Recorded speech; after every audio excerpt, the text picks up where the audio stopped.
Hey Leo, how are you? I'm Danilo and have followed you since you started the channel.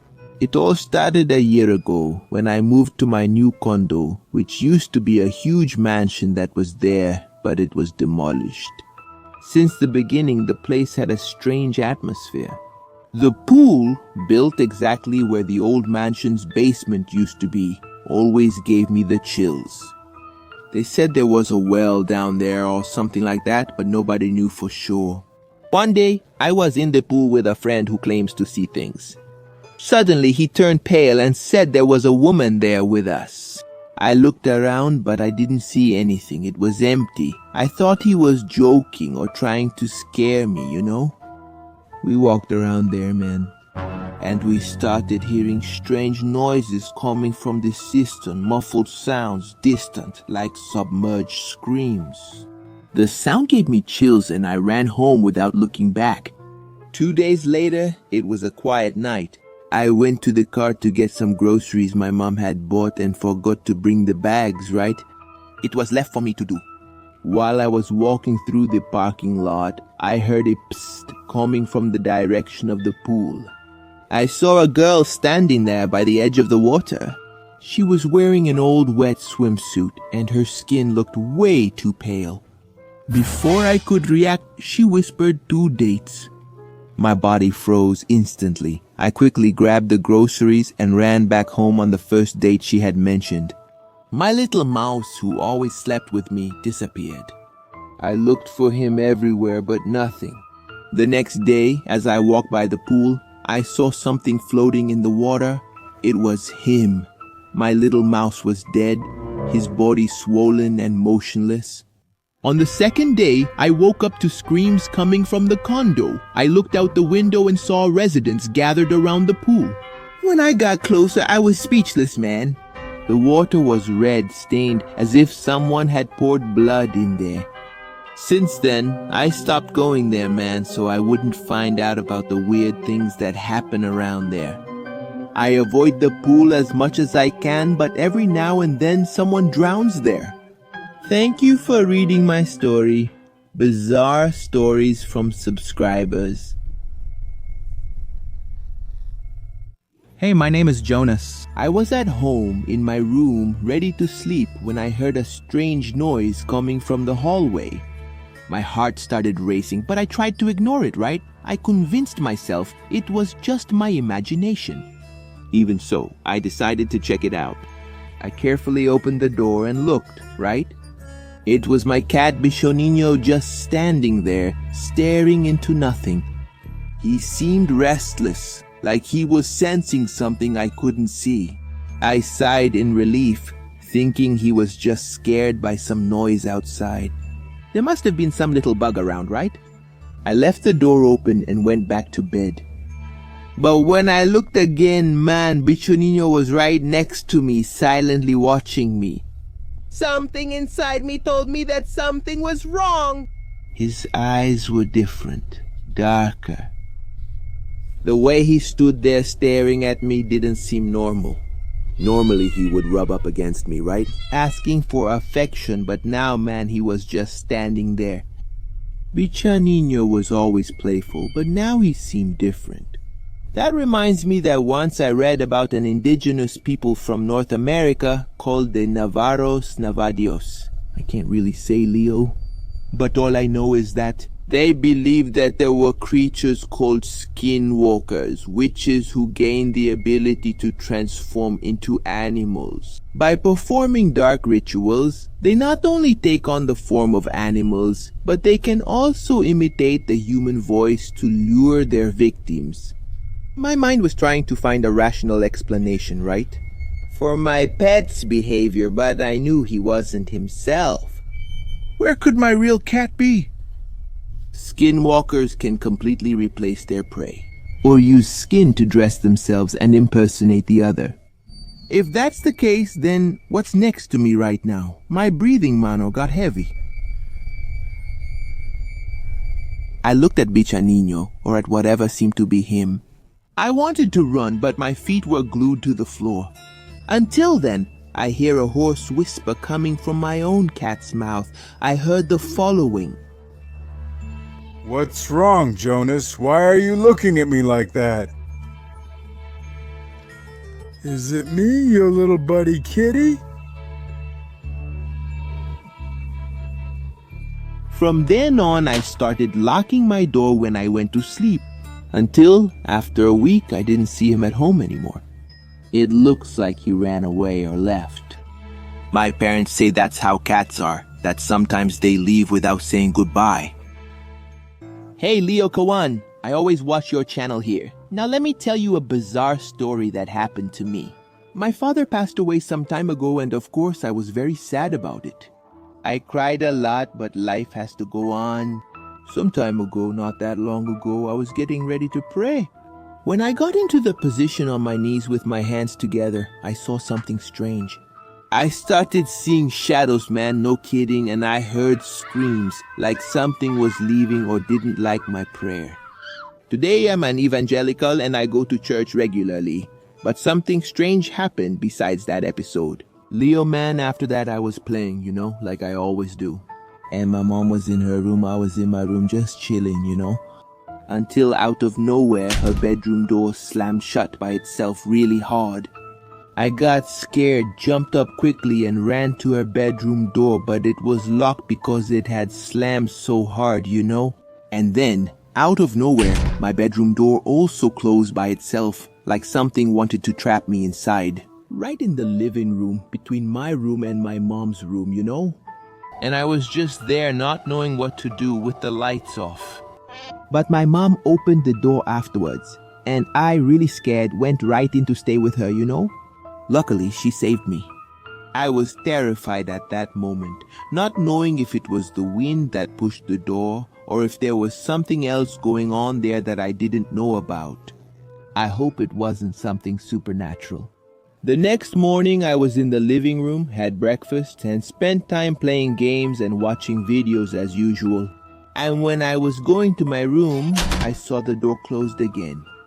I hadn't closed it, man. I also heard a strange noise. My cat went over there and just stared, man, like there was something strange going on there too. She kept looking at my room, searching for something she hadn't lost. It was a behavior I had never seen in her before. I don't know what happened, man, but I think our father's absence opened the door for strange things to happen there.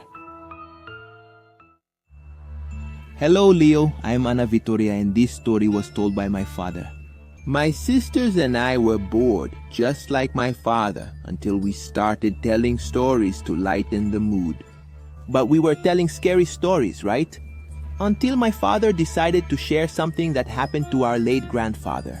He always said he wasn't afraid of anything, but that day he doubted his own words. My father started by saying that our grandfather wasn't afraid of anything, not even ghosts. He lived in a riverside settlement then, so far so good. There was a farmer who lived near the settlement and said there were plenty of animals to hunt in the forest. Because it was hunting season, our grandfather then decided to hunt and fish for the family. The farmer warned about the large number of Nambo's birds that, when they suddenly take flight, can scare anyone. But our grandfather ignored the warning and went hunting at night. He went alone, taking a shotgun. There was already a small cabin in the woods prepared for hunting, so he stayed there hidden, waiting for some animal to pass by. After about 2 hours, an animal appeared that looked like a wild boar. My grandfather decided to shoot, but when he checked, there was nothing there. Confused, he went back to the cabin. Half an hour later, he heard a voice whispering right next to his ear. "So you're not afraid of Grandpa Nambu?" At that moment, he froze, and without thinking twice, he threw himself backward, but he didn't see anything. When he turned around, who was there whispering in his ear? He tried to convince himself it was just his imagination, but without hesitation, he left the little cabin and went straight back home. When he arrived, he told my grandmother everything as my father and uncle secretly listened. After that day, he never said he wasn't afraid of anything again. What could that have been? Could it have been some forest spirit that was watching him, entering his mind and seeing his thoughts, his doubts? I don't know, Leo. There are things in the woods we can't explain. Hello, Leo. I'm Manuel, and today I'll share a creepy story that happened to me in January 2024. That month, my dad and I traveled to Argentina because his sister and nieces lived there. I admit I was excited, but at the same time a little sad because my mom didn't go with us, you know. Because she was afraid of flying, she was scared that thing would fall and kill everyone. She let us go since she won't die if it crashes, right? Yes, I remember we traveled on the 8th and returned on the 31st. But during that time, something happened that still makes me wonder if it was all just my imagination. We were staying at my aunt's house, right? And it was really nice to spend time there. Except at bedtime, man. Her house had 3 bedrooms. One with a double bed, another with a single bed, and the last one with 2 single beds. My aunt and I used to sleep in the room with the 2 single beds, right? While my father stayed in the room with a single bed. It was early morning and I was still awake while my aunt and my father were snoring. I was calmly using my phone lying on the bed. Until at a certain moment I decided to turn off the device to try to sleep, right? Since it was already past 2 in the morning. Leo, as soon as I closed my eyes, I felt my bed shake a lot, as if there was an earthquake, but only the bed. I opened my eyes, scared, grabbed my phone and turned on the flashlight, but there was nothing. Even so, I decided to try to sleep again, even though I was sweating cold, right? Well, safe. And it was at that moment, as I closed my eyes again, that I felt someone sit on my bed. I jumped up terrified, turned on the flashlight, but there was no one there. Absolutely empty. After that, I ran to the bathroom and locked myself in there for about 10 minutes trying to calm down. I was only able to sleep around 7 in the morning when I was already exhausted. On the day we were going back to Brazil, while we were at the airport, I remembered that my aunt was a widow. Maybe, who knows, it could have been her husband's spirit. What if the spirit was there, sat down and lay next to her to be close to her, right? And I was in their way. All I know is when I got home, I thanked God for being back. I hope I never go back to Argentina, and that's it. Leo, hello. Leo, I'm Kaio, and I have a creepy story to tell you from school. I'll never forget that day. It was supposed to be just another normal recess at school. Guys on the bench, boys playing soccer, girls gossiping, and that same group as always around the arm wrestling table. But it was on that day that I saw something that never left my mind. His name was Samuel. He was the strangest kid in our class, not because he was weird or anything like that, but because of his arm. The right one, to be more specific, was disproportionate. Man, to say the least, it wasn't just big. It was the kind of thing you look at and feel like something's wrong, like that arm didn't belong to him. The veins were thick, they looked alive, and the skin had a strange texture. I could never describe it well, but he always wore a loose shirt. So most people only noticed when he sat at the arm wrestling table and saw that huge piece. And Samuel loved that. I think it was the only moment when he didn't try to hide his arm. He was unbeatable, man, and everyone loved to cheer for him. Until Felipe showed up. Felipe was the new kid at school, kinda cocky, you know? It seemed like he was going to be the new little bully at school. He had only been there for a few weeks and already thought he was the king of the place.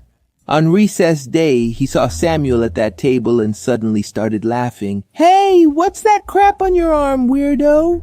Samuel didn't answer. He just gave that nervous little smile of his and put his elbow on the table. It was his way of saying, "If you want to talk, come play." Felipe laughed again and sat down. I was there, right in front, watching everything, man. "Oh, the brute is going to crush him, I'm sure. I bet my grilled cheese he's going to lose." They held hands, and I swear, I saw Samuel's arm move even before the referee at the table gave the signal. It wasn't him moving his arm, you know? It was like his arm was anxious. When the match started, Felipe even seemed to be doing well. He strained, leaned in, bit his lips, but Samuel just looked at him with a little smile. His arm didn't even tremble. Then it happened. When he pressed hard, he heard his dry cracks. Ouch, damn my arm, Felipe shouted, and his arm, my God, man. His arm was bent in a way I didn't know was possible. The bone came out through the skin and the blood started to drip onto the table. But that wasn't the worst part. The worst part was Samuel. His arm changed. The veins were bulging and it looked like his arm was bigger. Man, more swollen. I swear on everything that's most sacred. I saw that arm pulsing as if it were alive. Samuel was staring at his arm with wide eyes. He looked just as scared as we were, man. But he wouldn't let go of Felipe's hand. It was like his arm didn't want to let go. Like, he wants to get out of there, but his arm is stuck. That's crazy. That's when I realized, man, it wasn't just a normal arm. That was something else. Something that didn't belong to him. Something that had a will of its own. The teacher ran in shouting. And finally, Samuel let go of Felipe. He ran out of the court, holding his arm with his other hand. No one could stop it. Felipe was taken to the hospital. And they said he would need to have surgery. But no one mentioned Samuel's arm. How do you explain something like that? After that day, he didn't go back to school. Some said his parents took him out of there. After that day, arm wrestling was banned at school to prevent things like that from happening again. Hey man, breaking the other guy's arm! Man, do you think that arm wasn't the kid's, dude? Did he get that in a Crossroads pact because it clearly didn't belong to him? You didn't see any stitching on the shoulder, right? But I wouldn't doubt that it could have been implanted there. Dude, like a Frankenstein, are you crazy? I'll never forget that day. Damn, man, you broke the thing right there. Look. You twisted the whole guy up, huh? That arm doesn't look right, does it? What are you taking? I was sitting in my chair, focused on the math test. The silence in the room was so heavy that I could hear the sound of my own breathing. Suddenly, I felt a touch on my shoulder, a light touch, almost imperceptible, but enough to make me shudder. Jonas, help me out, man. The voice was barely above a whisper. Jonas, help me out here, man. But I recognized it right away. It was Lucas, the guy who always sat behind me. But something was wrong. Lucas wasn't in our class anymore. He had disappeared a few weeks ago and nobody knew where he was. And now he showed up on the math test. The teacher had said that he had transferred from the school. Lucas, what the hell are you doing here? My heart started racing. My hands began to shake. I need the answer to question 3. Please help me. His voice was different. I felt a shiver run down my spine. I couldn't turn around. If the teacher saw me talking, I'd be screwed. Besides, I wasn't going to risk getting caught cheating. I was struggling that semester and needed to pass. I can't, Lucas. Sorry, man, Jonas. Please, man, I need to pass. I don't want to stay. Here forever. That sentence gave me chills. What did he mean by staying here forever? Before I could think any further, the bell rang, announcing the end of the test. I sighed in relief and gathered my things. Jonas, don't leave me here, man. Lucas's voice sounded way too desperate, man, but still low, like only I could hear it. My heart raced and I finally turned around. Lucas's chair was empty. No one was sitting there, man. I looked around, but none of my classmates seemed to have noticed anything different there. The teacher was collecting the tests and the other students were talking to each other, completely unaware.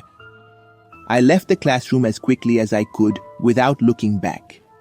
I took a deep breath in the hallway. I needed some fresh air, man, trying to convince myself that it was just my imagination, right? What if I'm going crazy? Maybe the stress from the test made me hear things. The next day, I asked about Lucas when I entered the classroom and approached some classmates. Hey, does anyone know about Lucas? He's been missing for a while, right?